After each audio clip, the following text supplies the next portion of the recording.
Willkommen zu Frequent Traveler TV. Mein Name ist Lars Korsten, heute wieder mit einer frisch gepressten Sendung. Ja, ungewohnte Perspektive. Ich habe meinen Tripod vergessen, also muss ich meinen Koffer nehmen.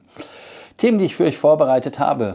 Air India, BMI-Kontrolle von der Crew gibt es ja nicht nur in Indien, gibt es auch in den Vereinigten Arabischen Emiraten. Lufthansa schlägt Alarm, weil einige Flughäfen schon Kerosinknappheit melden. Der Pilotenstreik, Streit zwischen Lufthansa und der IFA-LPA, das Internationale Pilotenvereinigung. Da gibt es auch nochmal eine Stellungnahme. Nahostkrieg hat natürlich massive Auswirkungen auf Europa-Flüge. Und Avianca-Skandal. Ja, manchmal möchte man eine Stinkbombe werfen in den Flug, wenn der Flug besonders bescheiden ist, um es mal so zu sagen. Aber das war wohl nicht so klug. Miles & More 50% Bonus auf Meilen, Bundle and Go. Könnt ihr kaufen. Ihr denkt dran, wie immer den Kanal zu abonnieren, die Glocke anzumachen, ein Like da zu lassen, aber auch wie immer auf School zu kommen. Thema, das erste, was wir haben, ist der BMI, also der Body Mass Index. Da gibt es Kontrollen für Crews aus dem Mittleren Osten, Nahen Osten, Middle East, kenne ich das, von Emirates zum Beispiel. Da gab es die, wie heißt das nochmal, Image and Uniform. Und da wurde halt geguckt, dass man halt nicht zu fett ist. Man durfte nur ein bestimmtes Gewicht zulegen. Und wenn Leute schwanger waren, und sie kamen nach der Schwangerschaft wieder, also Leute, Frauen in dem Fall logischerweise, die durften nur eine bestimmte Anzahl an Kilogramms mehr haben. Und jetzt möchte man bei India diese strenge BMI-Kontrolle auch bei Kabinenpersonal einführen, inklusive möglicher Suspendierung ohne Gehalt. Und diese Methode ist veraltet und potenziell sogar gefährlich. Ab 1. Mai soll diese BMI-basierte Bewertung kommen. Das ist WHO-Standard anscheinend. Ein BMI zwischen 25 und 29,9. Tests mit möglicher Suspendierung. Und wenn man BMI hat größer als 30, ich kenne meinen BMI gar nicht, sofortige unbezahlte Freistellung. Kontrollen sind unangekündigt. Kosten für die medizinischen Checks trägt das Personal. Also das ist natürlich dann auch schon wieder so ein Hammer. Den Airlines kann man natürlich jetzt sagen, naja, die wollen gucken, dass die Leute gesund leben, dass man Fitness- und Erscheinungsbild standardisieren möchte, Kostenreduktion bei Krankheitsfällen vielleicht. Aber es ist natürlich für viele Leute eher so eine Image-Sache, weil man natürlich sagt, auf der einen Seite Sicherheitsproblem, klar, aber auf der anderen Seite ist es auch ein Image-Thema, wenn man so etwas hat, weil sie versuchen, damit ihr Image aufzupolieren, was in meinen Augen auch schwierig ist. Und klar, asiatische Fluggesellschaften, aber auch Fluggesellschaften aus dem Nahen Osten sind eher fokussiert auf Erscheinungsbild. Wir kennen das ja bei Singapore Airlines. Und ich möchte da jetzt in keinster Weise das rassistisch meinen, aber ich kann die teilweise nicht auseinanderhalten. Also ganz ehrlich. Und das ist halt so ein Thema. Aber die sehen alle gleich aus. Und das ist natürlich irgendwie, finde ich, nicht so prickelnd. Ja, ist das eine Diskriminierung oder ist das ein Sicherheitsaspekt? Das könnt ihr sagen. Ist der BMI überhaupt geeignet? Weil irgendwie heißt das ja, man hat schwere Knochen. Kann ja sein. Und kommt so etwas überhaupt nach Europa? Eher glaube ich nicht. Aber trotzdem kann die Frage des Tages beantworten. Darf eine Airline das Gewicht des Personals kontrollieren? Kontrollieren sicherlich, aber was sie daraus machen, ne? Also das ist eine kurzfristig klare Ansage der Airline, aber ein großes PR-Problem wegen Diskriminierung, finde ich. Lufthansa wird auch diskriminiert, aber jetzt nicht in dem Sinne, dass man die Lufthansa nicht mag, sondern man kann einfach gewisse Flüge nicht mehr abfertigen oder mehr Flüge abfertigen, weil Kerosinmangel. Und zwar durch den Irankrieg droht erstmals reale Kerosinknappheit, also etwas, was es vorher noch nicht so in der Form gab.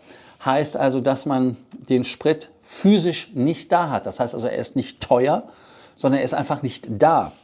Und betroffene Airports sind Singapur, Bangkok, Indien und die Straße von Hormuz ist halt immer noch blockiert. Der lustige Donald J. Trump aus Pennsylvania Avenue sagte, nicht mein Circus, not my monkeys, not my circus. Ja, finde ich ein bisschen anders, aber gut. Ja, die Tanker hängen nämlich fest, also ein Problem. Lufthansa hat 80% über Hedging abgesichert, trotzdem wird es 1,5 Milliarden mehr Kosten geben. Deshalb hat man eine Kapazitätskürzung um 20 bis vielleicht sogar maximal 40 Flugzeuge geplant. Und diese massiven Kostensteigerungen und Kapazitätsabbau ist natürlich doppelt blöd, weil auf einmal wird es nicht nur höher, weil es teurer wird, sondern auch höher, weil es halt einfach ein knappes Gut ist. Die höheren Ticketpreise, weniger Verbindungen, ich werde euch das nachher nochmal sagen, was das in Europa für Auswirkungen hat, dann wird man ein bisschen hellhörig, ist natürlich das Problem. Und klar, die Fuel Sourcing, das ist ein Riesenthema, also man weiß gar nicht, wo man Sprit herkommt. Und Carsten S. aus Emmen sagt, wir bekommen Signale, dass Kerosin knapp wird. Stehen wir vor einer echten Energiekrise in der Luftfahrt, ist es so, dass wir zwar hedgen können, aber wenn was nicht da ist, kannst du halt nicht bekommen. Und kommen auch Flugstreichungen in Europa an. Das ist ja die echte physische Krise seit Jahren und die Preise werden dementsprechend natürlich weiter steigern. Werden Flüge wirklich bald wirklich echten Luxus bedeuten? Pilotenstreik bei Lufthansa ist natürlich auch so ein Thema und Streit gibt es im Moment auch, beziehungsweise der Freistellungsvereinbarung mit Piloten und jetzt gibt es die internationale Kritik dazu. Kündigung des Vertrages bis 2029, Hintergrund, Piloten wurden trotz Streiks bezahlt, weil die IFE-ALPA kritisiert Lufthansa, also IFALPA. Und die 100 Piloten sind in 12 Safety-Gruppen aktiv. Und man möchte halt da die Kostenkontrolle haben gegen Arbeitskampf, weil die Piloten können sich freistellen lassen, wenn sie in irgendeiner gewerkschaftlichen Tätigkeit sind und Lufthansa bezahlt das dann. Kriegt das ja von der Gewerkschaft zurückerstattet, aber das ist aus Lufthansa-Sicht so eine Umgehung des Streiks und deshalb wollen sie das nicht mehr. Verhältnis von Management versus Cockpit verschlechtert sich. Und ihr könnt ja nochmal gucken, ob das ein Missbrauch ist des Vertrags oder eskaliert der Konflikt jetzt. Denn das Konfliktpotenzial steigt massiv. Interessant ist, dass sich so eine internationale Gewerkschaft da auch einmischt und dass neue Streiks natürlich noch wahrscheinlicher werden. Hat Lufthansa hier überreagiert. Jetzt kommen die versprochenen Auswirkungen zum Beispiel. Und zwar die Krise am Golf oder der Krieg am Golf sorgt dafür, dass massive Flugausfälle, Umwege geflogen werden und explosionsartige Kostensteigerungen in Europa. 59% weniger Flüge von Europa nach Nahost, 1200 Flüge täglich gestrichen, 1150 Flüge täglich Umwege. Heißt 206.000 Kilometer werden pro Tag geflogen, also täglich. 602 Tonnen Kerosin pro Tag. Zusätzlich. Treibstoffpreise 134% hochgegangen. Das ist eine Kostenexplosion für die Fluggesellschaften, längere Flugzeiten, Verspätungen, höhere Preise für uns als Passagiere und schlechtere Verfügbarkeit. Auch die Netzwerkverschiebungen von Europa und USA sind natürlich ein Thema. Und wie nachhaltig ist das System aktuell? Oder wird das Ganze leider zu einer neuen Normalität? Ist Fliegen aktuell wirtschaftlich noch sinnvoll? Könnt ihr ja beantworten. Ihr könnt auch Flughäfen, was war das? Ich glaube, Frankfurt hat sogar anstatt 20 nur noch 10 Flüge in den Nahen Osten. Larnaca hatte auch irgendwie richtig viel verloren. Also es ist schon krass, was da an Flügen ausfällt. Also das ist richtig krass. Ja, Avianca, da gab es einen Influencer-Skandal. Und zwar, er zündete eine Stinkbombe auf dem Transatlantikflug und Avianca hat reagiert. Ging um Bogotá-Madrid mit einer Boeing 787. Der Rückflug ist gestrichen und es gibt jetzt rechtliche Schritte. Es gab einen chemischen Geruch und das ist ein Sicherheitsrisiko. Zero-Toleranz gegenüber Störungen jeglicher Art, absolut richtig. Die Passagiere haben natürlich ein Sicherheitsproblem und der Social-Media-Risiko wächst auch. Also der Kollege, der war irgendwie, ich weiß nicht, wie viele Millionen Leute der hat. Und jetzt kann man natürlich sagen, sollte man Influencer stärker regulieren? Nein, man muss ihn einfach zur Kasse bitten für seinen Quatsch. Und ich denke mal, dass auch Sicherheit vorgeht vor Entertainment. Also da sollte man wirklich hart gegen Influencer vorgehen. Sorry, aber das geht gar nicht, da so eine Stimmtbombe reinwerfen. Könnt ihr mal schreiben, was ihr dazu denkt. Ja, Miles & More 50% Bonus beim Einkäufen, das sind 1,17 Cent pro Meile. Die Aktion läuft bis 6. April, 250.000 Meilen könnt ihr maximal kaufen.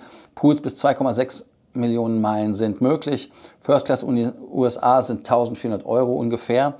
Airlines Monetarisierung des Loyalitätsprogramms ist klar, das sieht man, dass die Meilen immer mehr zu einem Geschäft werden. Ich habe auch gelesen, dass viele Fluggesellschaften ohne ihre Loyalty-Programme gar nicht mehr existieren könnten. Und auch große Chancen auf günstigere Premiumflüge kann man jetzt knicken, zumindest Richtung Asien. Und Loyalty wird immer wichtiger Revenue-Driver.